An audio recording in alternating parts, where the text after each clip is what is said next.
আসসালামু আলাইকুম। আল কোরআনের আলোকে ইসলামিক জানা অজানায় আপনাদের স্বাগতম। বন্ধুরা, আজকে আমরা এমন একটি গুরুত্বপূর্ণ বিষয় জানব। বিষয়টি হলো, আজকালকার পাপী মুসলিমরা যে অজুহাতের দোহাই দেয়, রাসূল সাল্লাল্লাহু আলাইহি ওয়াসাল্লামের সময় মুশরিকরা সেই অজুহাত দিত। তো চলুন আল কোরআনের আলোকে এই গুরুত্বপূর্ণ বিষয়টি আমরা শুনে নিই। ওয়াকালাল্লাযীনা আশরাকু, মুশরিকরা যে ইসলাম গ্রহণ করত না, নবীর প্রতি ঈমান নিয়ে আসতো না, কোরআনের কথা মানতে রাজি নয়, তারা একটা অজুহাত পেশ করত। সে অজুহাত হচ্ছে তাকদীরের অজুহাত। আর আজকের পাপী মুসলিমরা, যারা আল্লাহর নাফরমান মুসলিম জীবনের বিভিন্ন ক্ষেত্রে, তারা এইরকমই তাকদীরকে নিজের জন্য আড় তৈরি করে, কর্ম করবে না, সংশোধন হওয়ার চেষ্টা করবে না, আর তাকদীরের দোহাই পড়ে তারা। এটা হচ্ছে কাফেরদের চরিত্র। এখানে তারা তাকদীরকে পেশ করেছিল যে আল্লাহ চাইলে তো আমাদেরকে হেদায়েত করে দিতেন, আল্লাহ যদি চাইতেন তো আমাদেরকে মুহাম্মদের অনুসারী করে দিতেন, আল্লাহ যদি চাইতেন তো আমাদেরকে নামাজি করে দিতেন। তো আল্লাহ করেননি, তাহলে আমাদের দোষ কি? তাকদীরকে অজুহাত বানানো, তাকদীরের দোহাই দেওয়া, এই কাফের মুশরিকদের চরিত্র। এটা কিন্তু আল্লাহ পাক রব তাদের খণ্ডন করেছেন শরীয়ত দিয়ে। আল্লাহ পাকের সৃষ্টিগত কাজ আল কাদরুল কওনি বা ইরাদা কওনিয়া, সৃষ্টিগত ইচ্ছা, আর আল্লাহ পাকের একটা হচ্ছে ইরাদা শারঈয়া, বিধানগত ইচ্ছা। দুটো কথা ভালো করে বুঝেন। আর এর আগে অনেকবার এই বিষয়টা বলেছি। আল্লাহ পাকের সৃষ্টিগত ইচ্ছা যে পৃথিবী খেলনাঘর, টয় টাউন, এখানে তোমাদেরকে স্বাধীনভাবে ছেড়েছি। ভালো কাজ করার ক্ষমতা প্রত্যেকের শরীরে আছে, মন মেজাজে আছে, আর মন্দ কাজ করার প্রত্যেকের শরীরে আছে। যারা ভালো করছেন সবসময় কাজ, তাদের মধ্যে গুনাহ করার ক্ষমতা আছে, আছে না? নাই আছে। আর যারা গুনাহ পাপ করছেন, শিরক কুফরি করছেন, আল্লাহকে সিজদা না করে কবর মাজার সিজদা করে দেবদেবীকে সিজদা করছেন, নামাজ না পড়ে ঘুমিয়ে থাকছেন, স্বাধীনভাবে পাপ করছেন, তাই না? আল্লাহ পাক রব্বুল আলামিন, এটা হচ্ছে সৃষ্টিগত ইচ্ছা, আল মাশিয়াতুল কওনিয়া বা আল ইরাদাতুল কওনিয়া, সৃষ্টিগত ইচ্ছা। আল্লাহ পাক রব্বুল আলামিন জানছেন না যে মানুষরা পাপ করছে? জিজ্ঞাসা, আল্লাহ জানছেন না? যদি বলেন দুটোর একটা, আল্লাহ জানেন না, তাহলে আল্লাহর অজ্ঞতা। আমরা যেমন অজ্ঞ থাকি, আরে ছেলে মেয়েরা কি করছে না করছে, অপকর্ম করছে, পাপ করছে, খবর রাখি না, তাই না? পরিবার কি করছে না করছে, খবর রাখি না। আমাদের এটা দুর্বলতা, কমজোরি। আল্লাহ সমস্ত দুর্বলতা থেকে মুক্ত। সুতরাং আল্লাহর বান্দারা, আল্লাহ সৃষ্টিরা পৃথিবীতে কি করছে না করছে সম্যক জ্ঞানী, আলিমুন খাবির, ঠিক না? আল্লাহ জানছেন, আল্লাহর খবর আছে আল্লাহর কাছে যে কি হচ্ছে না হচ্ছে পৃথিবীতে, কে ভালো করছে কে মন্দ করছে।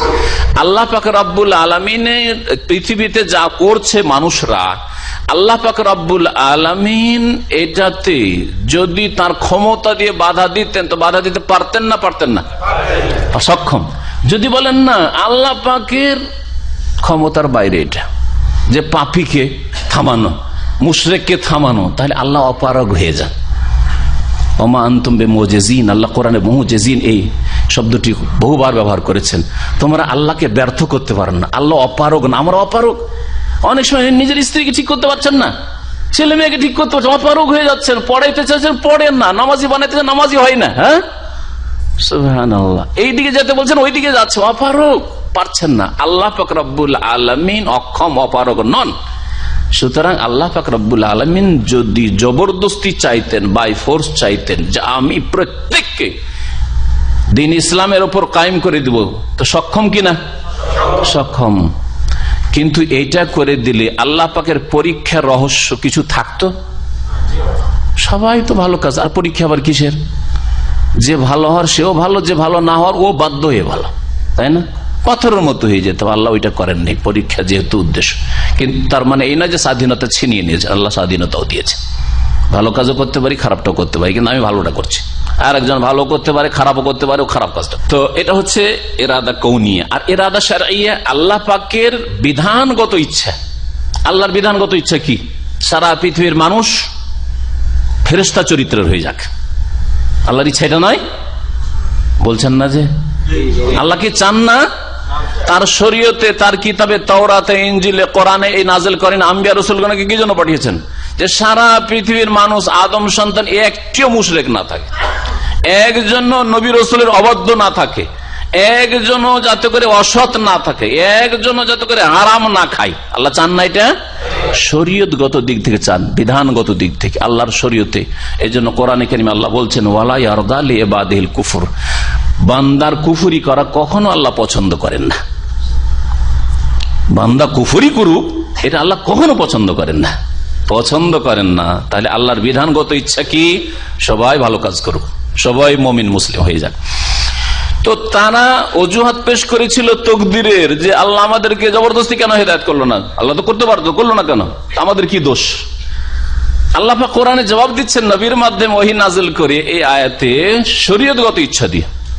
আল্লাহ তো তোমাদের জন্য নবী পাঠিয়েছেন, আল্লাহ তো তোমাদের জন্য কোরআন নাযিল করেছেন। কোরআনে কোন আয়াত আছে যে চুরি করো? কোরআনে কোন আয়াত আছে যে খুন করো? কোরআনে কোন আয়াত আছে যে শিরক করো? হ্যাঁ, কোন নবী রাসূলের দাওয়াতে বহুত্ববাদ আছে যে দেবদেবীর পূজা করো, কবর মাজার পূজা? কোন নবী? শুধু শেষ নবীর কথা নয়, আজকে মুসলিম সমাজের বহু লোক কবর মাজার পূজায় লিপ্ত। কোন নবীর ধর্মে আছে কবর মাজার পূজা করো? বলেন। ইব্রাহিমের ধর্মে আছে, নূহ আলাইহিস সালামের ধর্মে আছে? আছে? তাহলে কোথা থেকে পেলে? আর যদি থাকেও তো সেটা তো তোমার শরীয়ত না, তোমার শরীয়ত তো কমপ্লিট করা হয়েছে মুহাম্মদ রাসূলুল্লাহ সাল্লাল্লাহু আলাইহি ওয়াসাল্লামকে দিয়ে। ওয়া আকমালতু লাকুম আল-ইয়াওমা আকমালতু লাকুম দীনাকুম ওয়া আতমামতু আলাইকুম নি'মাতি ওয়া রাদিতু লাকুমুল ইসলামা দীনা। আপনি মুহাম্মদ সাল্লাল্লাহু আলাইহি ওয়াসাল্লামের উপর সন্তুষ্টি প্রকাশ করেছেন, রাদিতু বিল্লাহি রাব্বা ওয়া বিল ইসলামি দীনান ওয়া মুহাম্মাদিন সাল্লাল্লাহু আলাইহি ওয়াসাল্লাম নবিয়্যা।